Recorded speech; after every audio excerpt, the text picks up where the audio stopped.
Amigos televidentes, estamos de nuevo con ustedes en la presentación de su programa Orientación Tributaria, hoy con un tema de vital importancia, es bajo crecimiento económico e inyección de capital, desmonte del encaje legal. Con la participación de Julio César Mateo, quien es economista y dirigente político de la Fuerza del Pueblo, quien con nosotros tratará dicho tema. Nos vamos a unos cortes comerciales y en breve volvemos.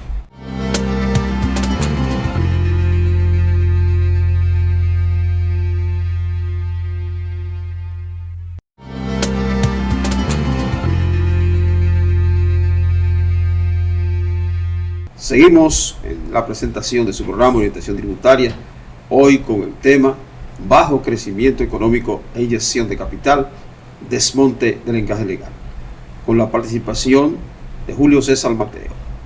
Distinguido, bienvenido a nuestro programa.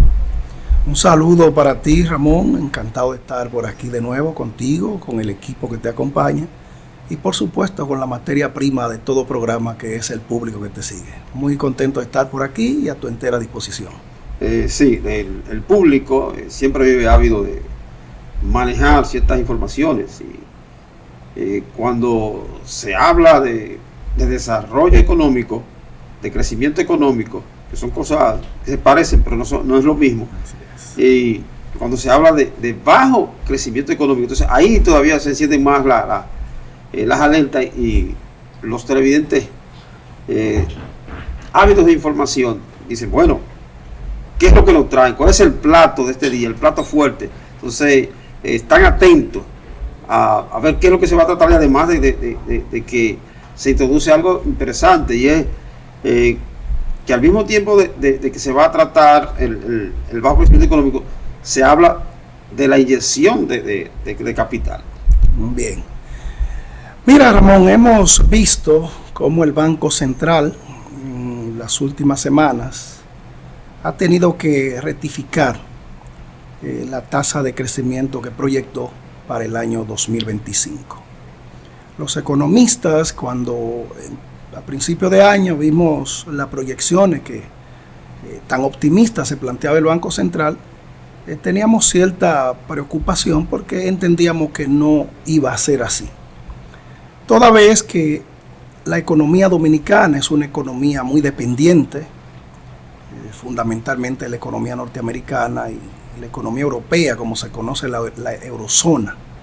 Son dos economías que están en problemas de aranceles, problemas políticos e incluso, y su proyección de crecimiento no alcanza para que la República Dominicana, que es una economía dependiente, pues se pueda proyectar un crecimiento de un 5%, que es el crecimiento potencial.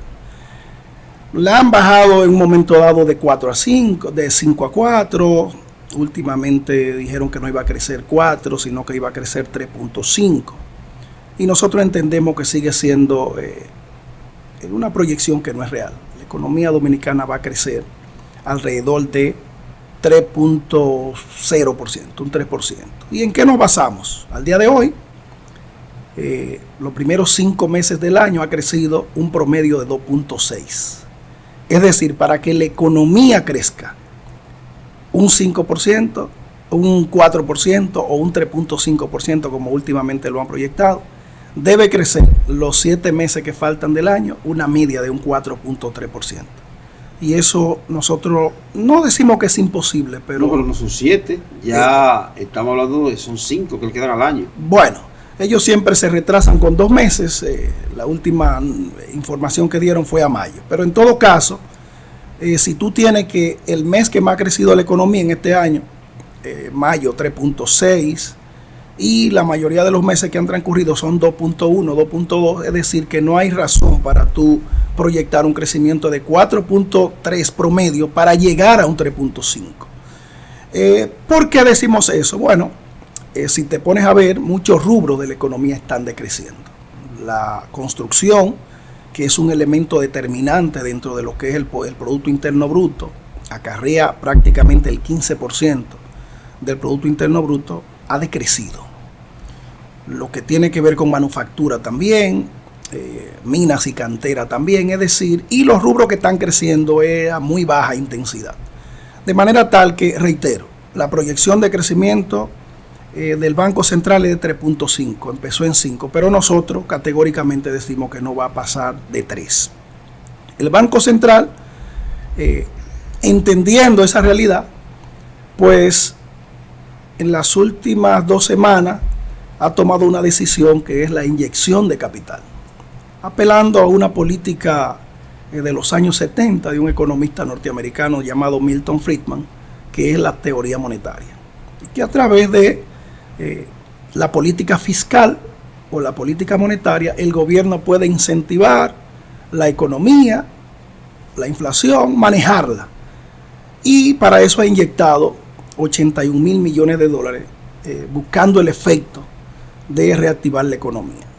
Sin embargo, el mismo Milton Friedman establecía que la política monetaria tiene un efecto rezagado y variable, en el sentido de que tú tomas una medida económica en el momento, pero eso tiene una repercusión en el mediano plazo. Sí, hay un elemento, y es que la presente administración ya en 2 ocasiones ha hecho una inyección de capitales, ha hecho como dicen algunos, un desmonte del encaje legal en 2 ocasiones, y en esas 2 ocasiones la banca de intermediación financiera prácticamente ha secuestrado los fondos, y no se ha visto ese dinamismo, no se ha notado ese dinamismo en la economía nacional. Sí, porque cuando tú manejas la política monetaria y la política fiscal de manera alegre, se pierden los efectos. La gente, las intermediaciones financieras, los actores económicos van perdiendo la confianza. La política fiscal es cuando tú puedes desmontar algún tipo de impuestos para reactivar las empresas, o la política monetaria cuando tú haces una inyección. Ya se ha dado 2 veces, como tú dices, y un efecto que busca el Banco Central con esa política anterior era bajar la tasa de interés. Y la tasa de interés se ha mantenido con una media de un 14%. La tasa de interés es el valor del dinero cuando tú vas a buscarlo al mercado. Por eso, esa tasa de interés tan alta, que no ha creado efecto esa política monetaria, hace que la gente no acuda a buscar préstamos. Como la gente no puede acudir a buscar préstamos porque la tasa está muy alta, ¿qué pasa con la economía? La demanda agregada se cae. Si se cae la demanda agregada, entonces tú tienes un rezago en el crecimiento económico. Porque la política, o sea, la economía es multifactorial. La decisión que tú tomas ahora tiene una repercusión mañana. Entonces, como no ha tenido efecto esas decisiones económicas que ha tomado el Banco Central y el gobierno, entonces hoy tenemos un bajo crecimiento económico. Hay un elemento a tomar en cuenta. Muchos se pierden y no entienden que la economía tiene un carácter científico, y hay que analizar un sinnúmero de variables que tienen que ver no solamente con la realidad económica, sino con la realidad social imperante en el momento. Entonces, algunos dicen no, de forma despectiva, no, porque lo que hace el economista es realizar simples ecuaciones.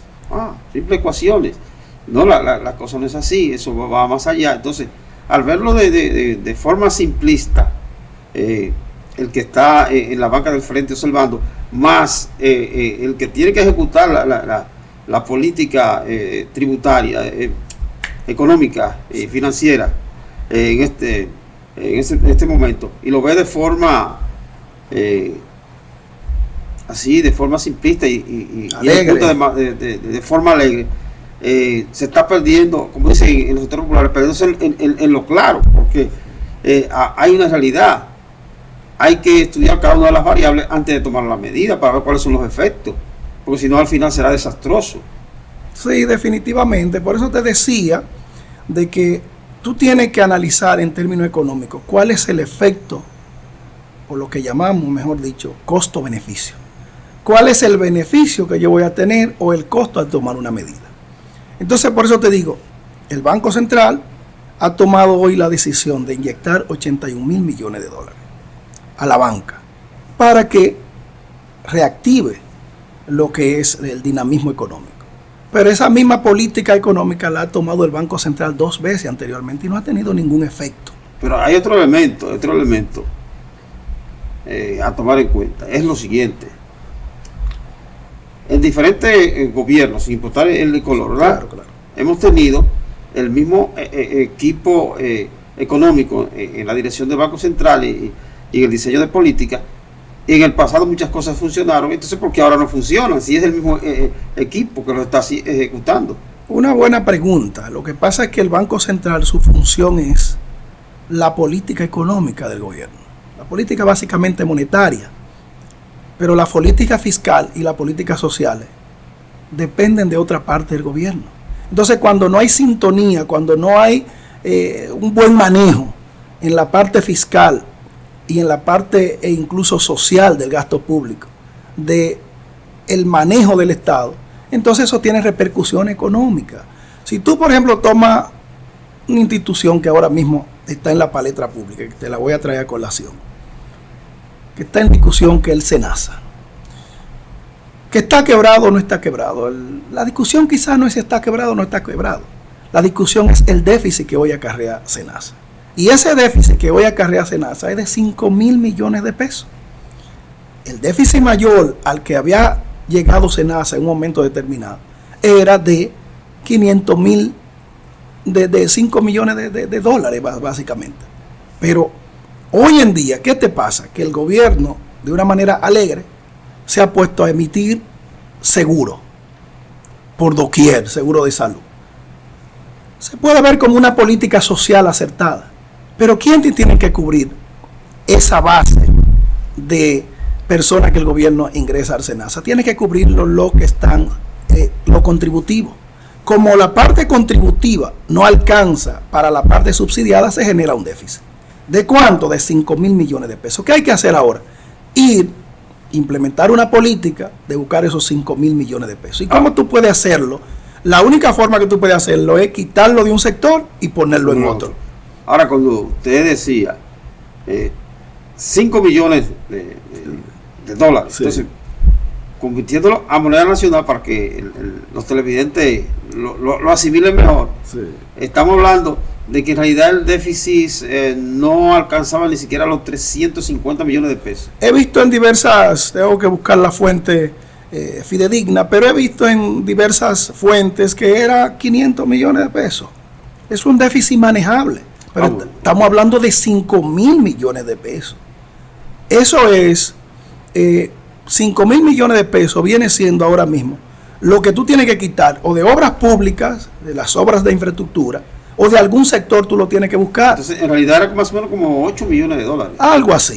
Sí. ¿Me entiendes? En un momento 5, en un momento 8, pero nunca había llegado a eso. Entonces, ¿por qué? Por una política alegre, populista, que se debe implementar en el mediano plazo, pero en el mediano plazo.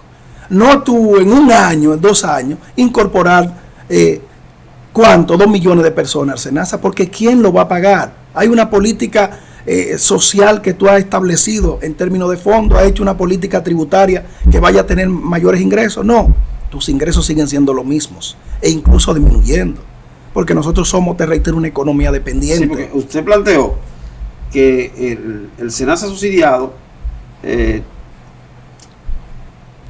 es apoyado por el contributivo, claro, pero no solo el contributivo apoya subsidiado, sino que una parte que usted ha tocado ahora es el hecho de que también hay que buscar fondos de los contribuyentes, claro, una carga impositiva. Claro. Entonces tú tienes unos ingresos. En economía usamos una frase, acuñamos una frase que es: las necesidades son ilimitadas, pero los recursos son limitados. Por eso surge la economía como ciencia, como tú bien dijiste. La economía es una ciencia para administrar la escasez. Si bien es escaso. Si tú no puedes administrar la escasez y se te viene la hecatombe encima, entonces tú no eres un buen administrador. Tú no tienes un buen concepto de administración del Estado. Y ahí, mira, yo mis juicios políticos, mis juicios económicos, yo no lo politizo. Eso lo aprendí hace mucho tiempo. Eso te quita credibilidad. Ahora uno trata, cuando viene a estos medios, de contribuir para que se entienda cuál es la función desde el Estado. Entonces, no es criticar, yo simplemente vengo a hacer aporte. Entiendo que la economía no va a crecer, que es el tema central que tú me has planteado. ¿Por qué no va a crecer a más del 3%?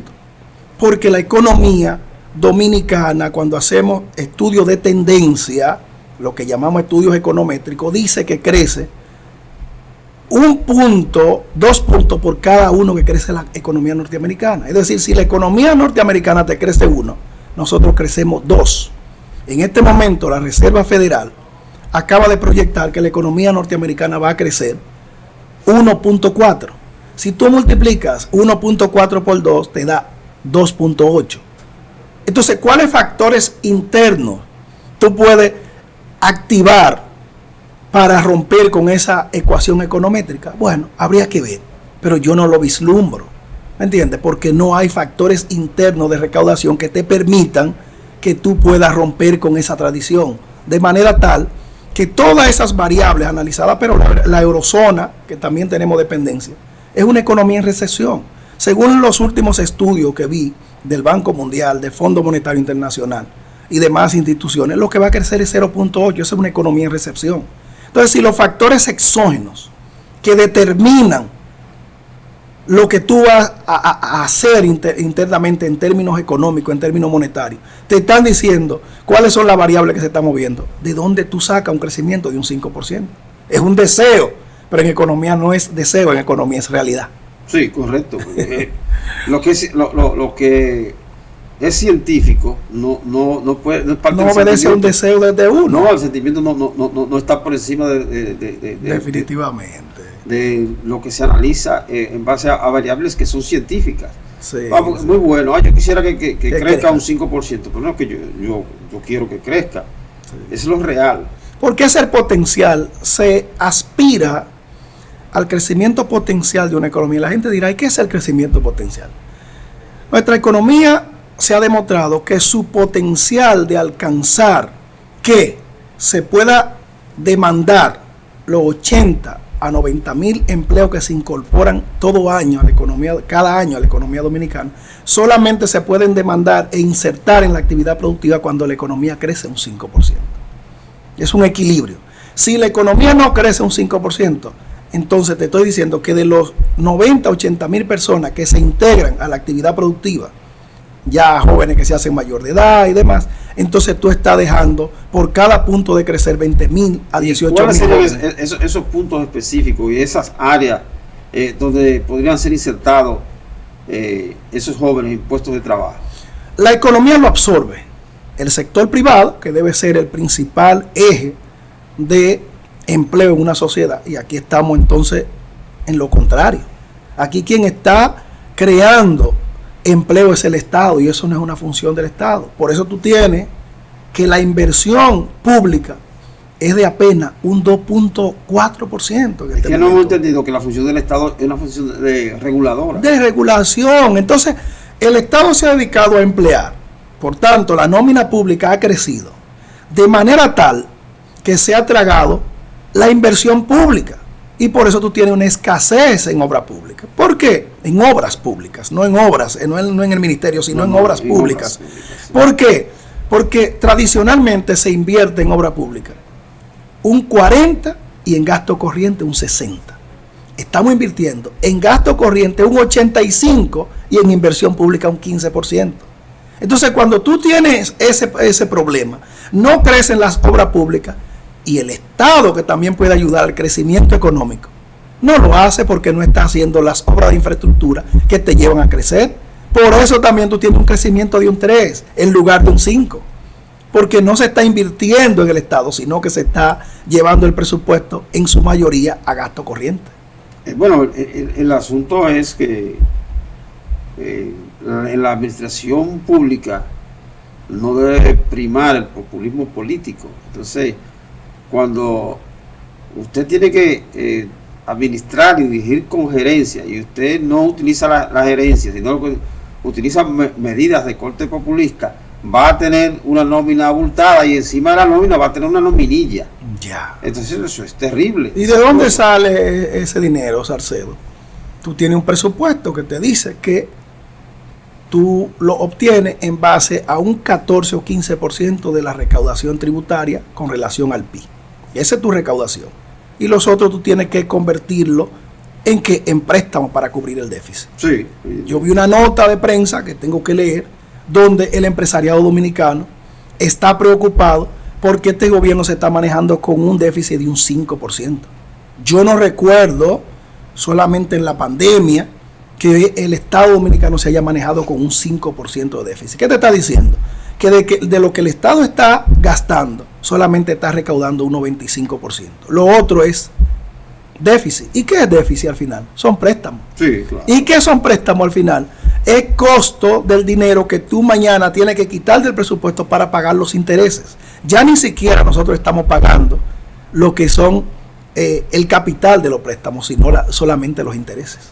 Es como esa gente, y me gusta asociar la economía a lo que es la gente de pueblo, que tú coges un dinero a un 20%, a un módico 20%, y tú te pasas un año pagando solamente los intereses, pero el capital está fijo. Así mismo estamos en la economía dominicana en este momento. Entonces, ese gasto corriente, que nadie se opone a la seguridad social, a un aporte del gobierno, pero no puede ser tan alegre, porque se va a tragar la inversión pública, o se la está tragando. Entonces, claro que crece el gasto corriente, tú tienes más policía, está bien, pero crecer la nómina pública en 5 años, alrededor de un 100%. O sea que teníamos 400,000 empleados públicos y hoy tenemos 800. Eso es insostenible. Y esa insostenibilidad se refleja en la economía. Hay un problema de tasa de interés, hay un problema de liquidez, el dinero líquido, la masa monetaria está un poco restringida. Y entonces, ¿qué está pasando hoy en día? Una economía prácticamente en recesión. Y esos son los temas que hay que ver desde el Estado para que tengamos una mejor política pública en la administración de las cosas públicas, a veces en detrimento de un grupo. A veces hay que decir, no, ahora no puedo. Yo puedo luego, pero ahora no puedo. ¿Para qué? Para manejar con eficiencia los fondos públicos.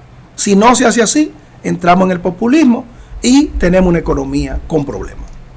Ahora, es que el clientelismo, una cultura, y más que una cultura, es una patología cultural bien enraizada. Entonces, el político, el funcionario en este caso, cree que tiene que resolverle a medio mundo, a todo el que se acerca a solicitar un empleo, que muchas veces es un empleo que cuando logra conseguirlo, no ejerce ninguna función, está en una nómina y está como un parásito, se sobreabulta la nómina para tener gente que no hace nada.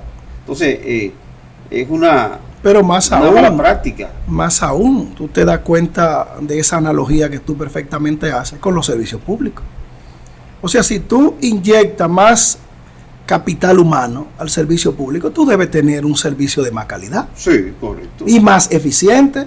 ¿Y qué ha pasado con los servicios públicos? Ha habido un deterioro, que lo hemos acusado, lo que hacemos uso de los servicios públicos. Pero hay un elemento, y bueno, inyectamos más capital humano, aparentemente, porque no es ningún capital humano, es gente que no está con un bajo nivel de productividad, sí, bajo nivel de productividad, no hay una cualificación, porque es una idea en base a clientelismo político y que debemos eso erradicarlo.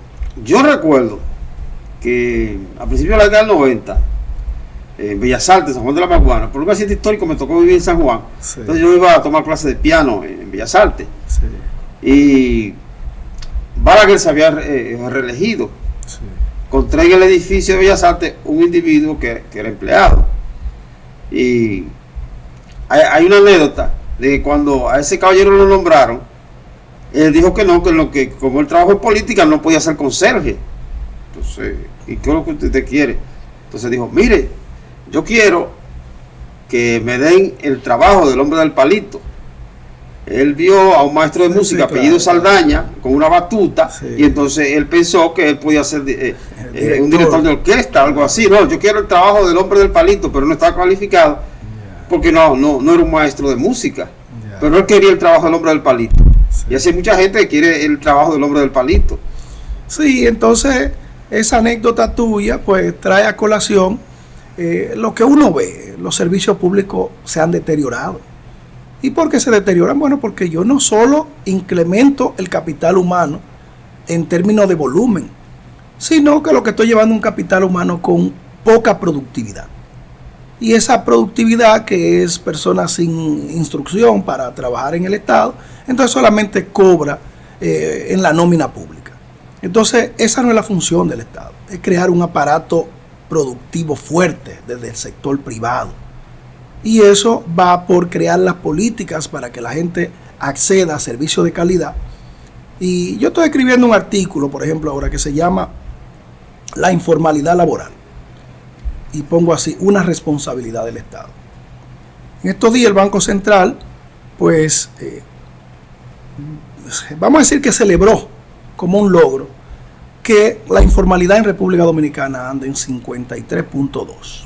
Ese es el trabajador que no está asociado a las normas que establece el Código Laboral. Ahora, yo no lo veo como un logro. Países como Chile y Uruguay hoy solamente tienen menos de un 30% de la informalidad. Pero ¿por qué la gente en esos países se formaliza y por qué aquí no? Porque el Estado te crea unas condiciones para que tú lo hagas. Yo quiero que tú sepas que para tú crear una empresa en República Dominicana, una micro, una mediana empresa, tú tienes que ir a una oficina de abogado que te va a cobrar 40 o 50 mil pesos para esos fines. Luego que tú tienes empresa, mantener esa empresa con lo que son el IR 32, una serie de formularios que Impuestos Internos te solicita. Tú debes pagar una iguala que ronda entre 8 y 10 mil pesos mensual si la empresa no está operando, para tú mantener la empresa para cuando tiene que licitar poder pedir una certificación. ¿Qué persona clase media o pobre puede tener un costo por tener una empresa? Entonces la gente decide realizar sus actividades de manera informal. Sí, sí. Entonces, ¿por qué el Estado no crea la tan cacareada ventanilla única que se habla? O sea, hay un elemento, son las falencias del sistema que llevan a la informalidad. A la informalidad. Entonces el ciudadano dice, no, bueno, si me formalizo, voy a tener problemas porque entonces la DGI, en vez de ser un ente recaudador y regulador, es de persecución, inquisidor, y me hace la vida imposible. Pero yo no quiero formalizarme porque no quiero problemas con la DGI. Yo quiero que tú sepas, Salcedo, que yo vi una noticia en el periódico El Dinero hace aproximadamente 2 meses, donde el director de Impuestos Internos decía, el director de Impuestos Internos, que en República Dominicana es uno de los países más difíciles del mundo para tú pagar impuestos, para pagar. Es decir, decía el director de Impuestos Internos en una conferencia sobre la Asociación de Bancos. Eso te está hablando a ti de la dificultad que tiene una gente para formalizarse. Entonces, ¿qué sería un Estado eficiente, Ramón? Un Estado que cree las condiciones para que una gente en un salón de belleza pueda llenar un formulario y vaya un inspector de Impuestos Internos y diga, sí, usted tiene un localcito, tiene estas condiciones, y le deje un formulario ahí. A partir de ahí, usted está formalizado. ¿Y cómo va a pagar los tributos? ¿Tú sabes lo que hay en Uruguay? Lo que se llama el monotributo, donde la gente accede a pagar impuestos una sola vez al año, dependiendo de su actividad económica, y en esa sola vez llena un formulario y tiene que pagar 2 mil pesos, lo paga y tiene que pagar 500 y se fue y su empresa sigue operando. Entonces, aquí se ha sugerido desde la Facultad de Ciencias Económicas y Sociales y su decanato de que se implemente el monotributo en República Dominicana. Nadie hace caso. Entonces, ¿dónde están las políticas de incentivación para que la gente se formalice? Entonces yo digo, bueno, pero parece que estamos apostando a que la gente está en la informalidad. Pero cuando tú quieres hacer una reforma fiscal, ahí tú tienes una gran cantidad de dinero que tú puedes captar del Estado formalizando a la gente, porque un poquito aquí, un poquito allá. Pero ¿qué pasa? Que no hay una política de Estado a cambiar todo el status quo que existe en República Dominicana. Entonces eso es lo que hay que hacer. Ahora bien, fíjese que me he dado cuenta de que muchos entes que tienen que ver con los diferentes órganos del Estado que deben regular los asuntos tributarios y demás, son un escollo. Yo viven cometiendo toda clase de entuertos y Y en vez de aportar soluciones a quienes se quieren formalizar y al contribuyente en sentido general, lo que crean un sinnúmero de problemas y situaciones que se la ponen difícil. Entonces, no entiendo para qué están ahí. Porque lamentablemente, dice el director de impuestos internos, es difícil cobrar los impuestos, sí, pero hay un sinnúmero de actores que son enemigos del sistema. Pero eso crea una situación, y es que monopoliza la economía. O vamos a decir que no quizá monopoliza, pero oligopoliza la economía. En el sentido de que por eso es que tú ves una economía con mercados concentrados. Mercados concentrados en una economía son aquellos donde nada más tú tienes 2 o 3 que inciden en el mercado. Y eso crea las condiciones de mercado. Entonces, ¿por qué se dan esas condiciones? Porque hay barreras para tú entrar. Y esas barreras son todas las variables que te he tratado aquí en este momento. Tú tienes un problema económico para acceder a formalizarte. Tienes una burocracia enorme. Eso se siente terrible. Una burocracia enorme. No es solo lo económico, sino la burocracia. No, porque la burocracia per se no es mala, porque cuando escuchamos el término de democracia, sí, claro. El problema es cuando el ente, el funcionario, el inspector y demás practican el burocratismo. Sí. Entonces, al practicar el burocratismo, crean escollos y entonces hacen difícil la situación y no permiten que fluyan las soluciones. Que fluyan las soluciones, que al final es fluir la economía. Entonces, todo eso, crecimiento económico, liberación de encaje legal, son decisiones ya establecidas en la economía monetarista de Milton Friedman, que tienen un efecto, pero que cuando tú la tomas de manera reactiva, que es lo que tú me decías ahorita, pero no ha tenido ningún efecto porque son medidas reactivas. Ahora hay un elemento también. Cada país tiene una realidad sui generis. Claro. Entonces, lo que es perfecto, por ejemplo en Chile, Sí. funciona excelente. Claro. Claro, hay otras características. Aunque es una sociedad iberoamericana, Sí. no tiene la misma característica. Las realidades son diferentes. Entonces nosotros a veces pensamos que lo que funciona en Chile, que lo que funciona en Costa Rica, lo que funciona, por ejemplo, en Uruguay, tiene que funcionar igual en República Dominicana. Entonces, en cada país hay una realidad económica, política, social, y hay diferentes variables a tomar en cuenta de acuerdo al contexto. Es que tú tienes que evaluar en cualquier país 3 condiciones fundamentales desde el punto de vista del Estado, que es el funcionamiento de las instituciones, las políticas públicas y lo que es la implementación del aparato de la independencia del Estado, de los poderes del Estado. Entonces, si tú ves que la institucionalidad de un país es débil, automáticamente no lo puede comparar. Ahora, usted puso 2 ejemplos, Sí. 2 ejemplos, muy interesantes. Sí. Uno de Uruguay, Sí. uno de los países de Iberoamérica con los mayores niveles de formación, de educación, de civismo, de institucionalidad y todo lo bueno que se puede decir. Entonces, eso es importante a la hora de que uno quiere que funcione la cosa del Estado. Ahora, el caso chileno es otro, Sí. porque Chile,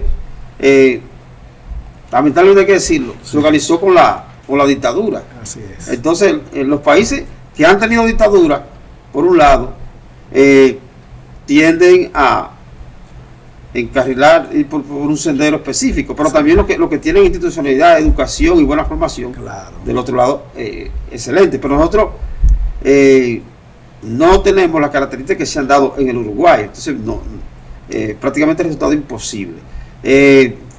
Está interesante. Nosotros lo vamos a continuar en el próximo segmento porque debemos cumplir con unos compromisos comerciales. Amigos televidentes, nos vamos a unos cortes comerciales y en breve volvemos.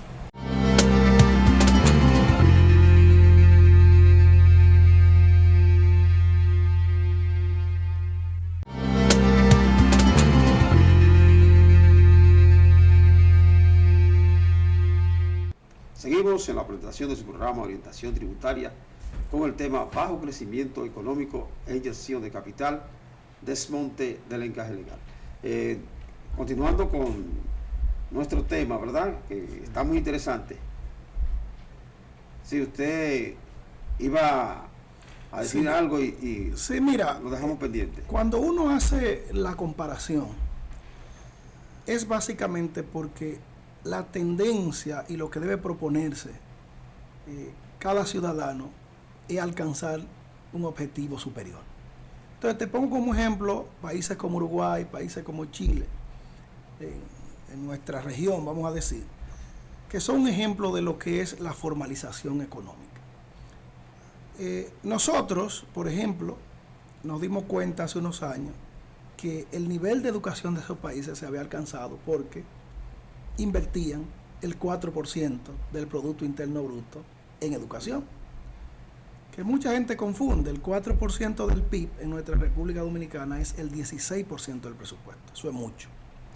Pero bien, el 4% del PIB invertido en educación te lleva a un estadio de educación que alcanzamos esos objetivos.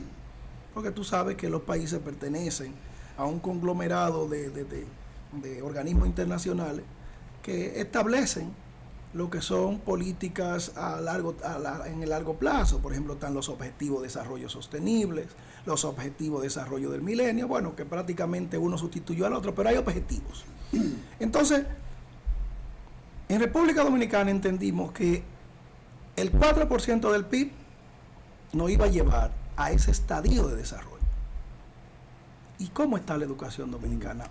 Bueno, es interesante, porque nosotros no estábamos preparados para recibir ese 4%.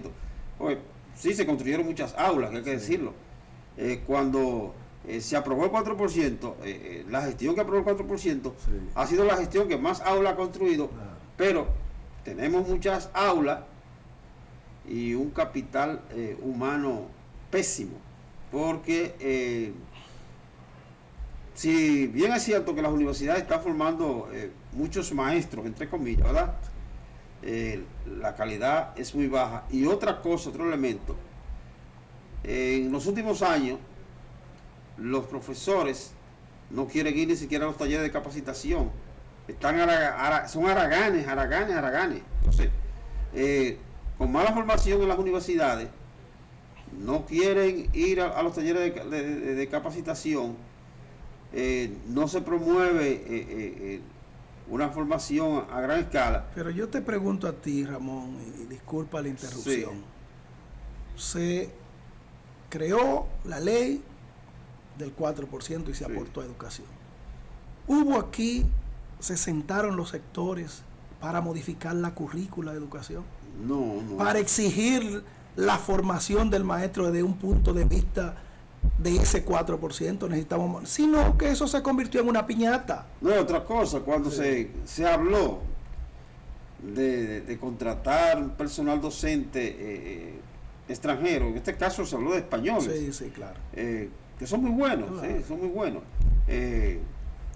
Siempre vienen los cantos de Casandra, sí, y comenzaron a augurar un sinnúmero de cosas negativas, claro, y a decir que no, a oponerse, y al final ni siquiera se hizo el intento. Ni se hizo el intento. Entonces, ese 4% llega un ministro, hace un sorteo de obra, o la da grado a grado, y tú te das cuenta que hay ingenieros que tienen 5 millones de pesos y no tienen el solar. O hay ingenieros que tienen el solar y no hay forma de darle el dinero. Es decir, no hay una planificación, es que todo un estado de planificación. Mi amigo, y otra cosa también, he llegado a lugares donde, ¿y cuánto pagaron por ese terreno? Tanto. No, pero acá se pagó 4 o 5 veces más el valor. Eso, sí. ¿Y cuánto costó esa obra? Entonces te dice, pero no es posible que el metraje de construcción que hay ahí haya costado eso. Entonces, una sobrevaluación de obras también. Sí, se da también porque tú, en ese afán por gastar el dinero que tienes en la cartera, fácilmente se busca un solar que no es adecuado. Y ese solar que una obra, una escuela, llevaba a gastar 10 millones de pesos, está gastando 20, porque hay que llevar el solar a las condiciones de construir una escuela. Pero otro elemento, ahora que estamos hablando de educación, de inversión, me di cuenta de que en el Ministerio de Educación se crearon una serie de capítulos, vamos a decir, y viceministerios. Entonces, eso conllevó buscar casas, edificios y demás espacios para crearle oficinas a un sinnúmero de personas. Y entonces, el aparato burocrático se expandió. Entonces, la burocracia se tragó el presupuesto. No el tecnicismo ni la calificación en la educación. Por eso las pruebas PISA, que determinan el nivel de educación de un país, nosotros estamos retrocediendo. Después del 4%, hemos retrocedido en educación. Es una cosa que tú hablas con una gente de cualquier país del mundo. ¿Y cómo va a ser que tú estás aportando mucho más recursos, prácticamente duplicando los recursos en una institución? Y hoy en día, los indicadores dicen que está peor. Voy a decir algo. Mire, mucha gente que, los amigos televidentes, algunos se van a sentir molestos. Sí. Pero lo voy a decir de todos modos. Claro. De todos modos. Porque he estado vinculado a dos universidades. Claro, y les puedo decir lo siguiente. Lamentablemente, en este momento, todo el que no encuentra que estudiar termina estudiando educación y derecho. Sí, claro. Y eso da mucho que desear. Educación te garantiza un salario, entonces tú no vas a llegar a ser maestro por vocación ni por condiciones de capacidad. Tú vas a llegar porque te va a enganchar a un partido político. Un amigo te va a lograr un nombramiento y ya tú te montaste en el 4%. Sí, hay un elemento que siempre sí. Es interesante. Y usted ha dicho, bueno, te garantiza un empleo. Sí. Pero antes nadie quería un empleo en educación porque no era rentable. No era rentable. Ahora se paga mejor y sí, muchas personas quieren el empleo. Sí, entonces hay una relación estrecha entre todas las variables que funcionan un Estado y la economía. Entonces tú me dices, bueno, vamos a tratar el tema de crecimiento económico, encaje legal, y todo eso ha encadenado lo que hemos tratado: educación, salud, el problema de SENASA, porque es una falta de planificación. Está interesante, interesantísimo. Lo único que lo vamos a continuar en el próximo segmento para cumplir unos compromisos comerciales. Excelente. Amigos televidentes, nos vamos a unos cortes comerciales y en breve volvemos.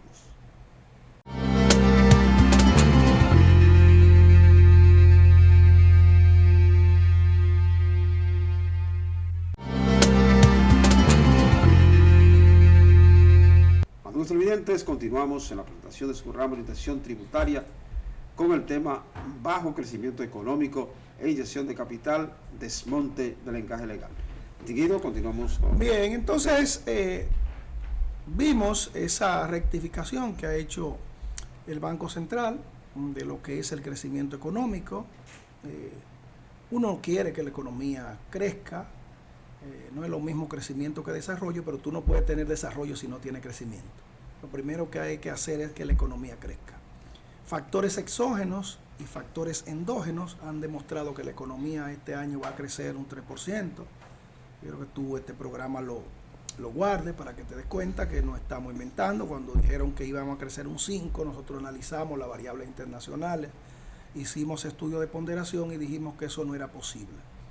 Y ahora decimos que solamente vamos a crecer un 3% porque hemos analizado todos los factores.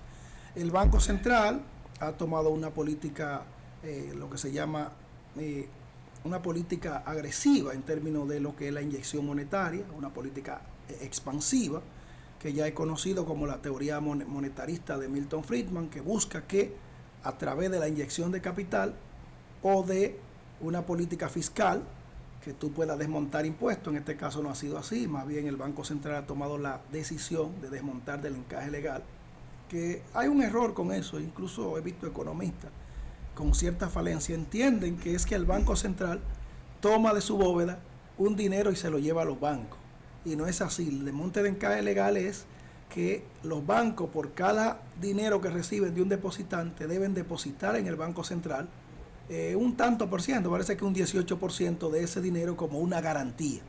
Entonces el Banco Central lo que hace es que te dice, mira, de los próximos 81.000 millones de dólares que vayan a traerme el impuesto, entonces te desmonto y no me trae ese impuesto, eso queda en la cartera del banco y le permite al banco pues prestarlo a una tasa de interés que en este caso es de un 9% que estableció el banco.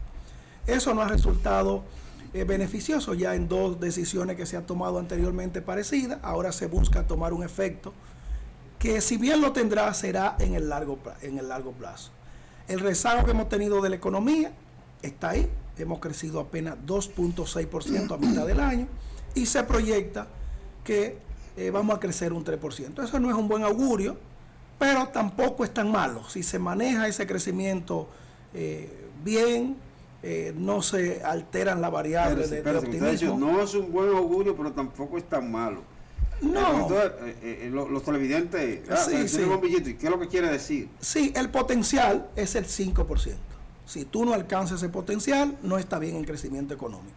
Pero si tú alcanzas el 3%, y la economía mundial es una economía que está en un momento difícil, con los problemas arancelarios de Estados Unidos, la guerra que conocemos entre Irak y básicamente también la guerra de Rusia, Irak, y ahora tú tienes otro desastre de guerra en la franja de Gaza. Entonces tú estás teniendo una situación calamitosa a nivel mundial. Entonces se proyecta que todas las economías van a descender en su proyección de crecimiento. Es decir, que un 3% es aceptable. Lo que no es aceptable es crear la perspectiva de que vamos a crear un 5% y tú ir desmontando, ¿no? Que es un 4, que es un 3, porque los organismos internacionales y los inversores internacionales están al acecho de tus variables de análisis. Y si ven que tú no tienes consistencia, entonces automáticamente se ponen mosca. Y nosotros somos una economía que dependemos del turismo, de la inversión extranjera, y entonces tú estás mandando malas señales con un pronóstico que tú estás cambiando mensual. A eso me refiero. Ciertamente, no se puede estar cambiando el pronóstico. ¿Entiendes? Porque que ya hay variables que te permiten analizarlo. Entonces, ¿por qué tú no lo analizas desde el principio para tener una ponderación lo más acertada posible? Acaban de decir que va a crecer la economía un 3.5% sin necesidad. Dentro de un mes estarán diciendo que va a crecer una explicación para salir del paso no es lo correcto. No es lo correcto en términos económicos. Porque entonces terminan desacreditados, ¿no? Exactamente. Y por eso no tienen efecto las decisiones que se toman. De manera tal que ponderamos esa inyección de capital de 81.000 millones de dólares a ver cómo reactivamos la economía. Pero, digamos la verdad, eso tiene un efecto ya para el año que viene. O en los últimos 2 meses de este 2025, diciembre, noviembre, pero en este momento no hay forma de que eso tenga un efecto porque, como bien decía el premio Nobel Milton Friedman, la economía, la parte monetaria tiene un efecto rezagado y variable. Es decir, las decisiones que tú tomes en el momento tienen un efecto en el mediano plazo. Sí, por eso existen las proyecciones. Nada es en lo inmediato. Pero ellos están vendiendo la idea de que esa inyección de liquidez es para reactivar la economía y que eso tendrá un efecto en el crecimiento de la economía de manera inmediata. Y es totalmente falso. O sea, eso no es posible. Eso no es posible en términos económicos. Esa es lo que nosotros entendemos, no por creencia, sino por la ciencia, por estudios científicos, básicamente de modelo econométrico, que nos dicen, y cada vez que venimos aquí y decimos las cosas, pues ahí están los programas grabados. El tiempo en televisión es implacable. El tema interesantísimo. De hecho, no se ha concluido con las pertinentes explicaciones. Sí. Se ha hablado a grosso modo. Sí. Hay mucha tela por donde cortar, pero el tiempo nos ha traicionado. Lamentablemente debemos concluir dándole las gracias por su participación en este programa. Sí, a ti y al público que te sigue, y yo entiendo que estos temas son de interés. Uno a veces cree que no, pero la gente está ávido de informaciones económicas. Amigos televidentes, hemos llegado a la parte final de su programa Orientación Tributaria, dándole las gracias por su sintonía. Pásenla bien. Será pues hasta una próxima entrega.